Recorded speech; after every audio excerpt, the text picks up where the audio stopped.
Mummy मैं school नहीं जाऊंगा। छोटा सा बच्चा माधव नींद में चिल्ला रहा था। माधव की मम्मी नेहा को उसकी यह हरकत बड़ी विचित्र लगी। ऐसा तो पहले माधव ने कभी नहीं किया नींद में।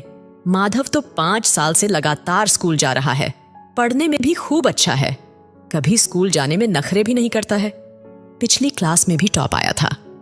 नेहा ने माधव को प्यार से उठाकर पूछा, क्या बात है माधव बेटा, डर क्यों रहे हो? माधव अपनी मम्मी से लिपटकर बहुत तेज रोने लगा।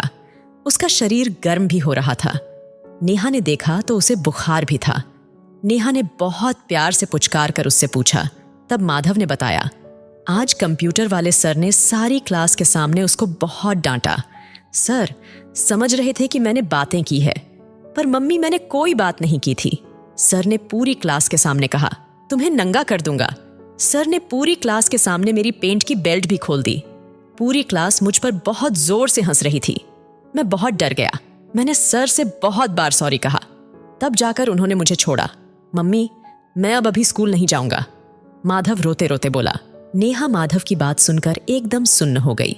उसे संदेह हुआ, दाल में जरूर कुछ काला है।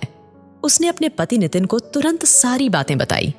आपस में सलाह मशविरा कर दोनों पति पत्नी अगले दिन बच्चों को लेकर स्कूल पहुंचे।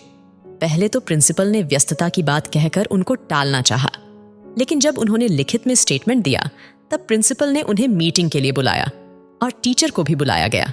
टीचर अपनी बात से साफ मुकरते हुए बोला, नहीं ऐसी कोई बात नहीं थी। बच्चा बहुत शैतान है, क्लास में ज्यादा शैतानी करता है। मैं तो बस इसको जरा डरा ही रहा था। वैसे भी यह तो लड़का है। बच्चे की मम्मी नेहा टीचर को कड़ी निगाह से देखकर बोली, आपका यह व्यवहार बैड टच की श्रेणी में आता है। क्या आप गुड और बैड टच के विषय में नहीं जानते हैं? आपकी इस हरकत से बच्चे के मन पर कितना प्रभाव पड़ा है। टीचर घिघियाते हुए बोला, लड़कों के साथ कोई बैड टच थोड़ी होता है। नेहा को उसकी बात बड़ी अटपटी लगी। नेहा गरज कर बोली, होता है, लड़कों के साथ भी बैड टच होता है।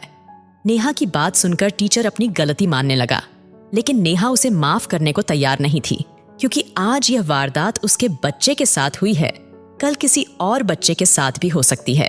इसीलिए उसने तुरंत फैसला किया स्कूल प्रशासन से मिलने का। अगर जरूरत पड़ी तो वह पुलिस कंप्लेंट भी करेगी। गलत बातों की छोटी सी अनदेखी कभी कभी बहुत भारी पड़ जाती है।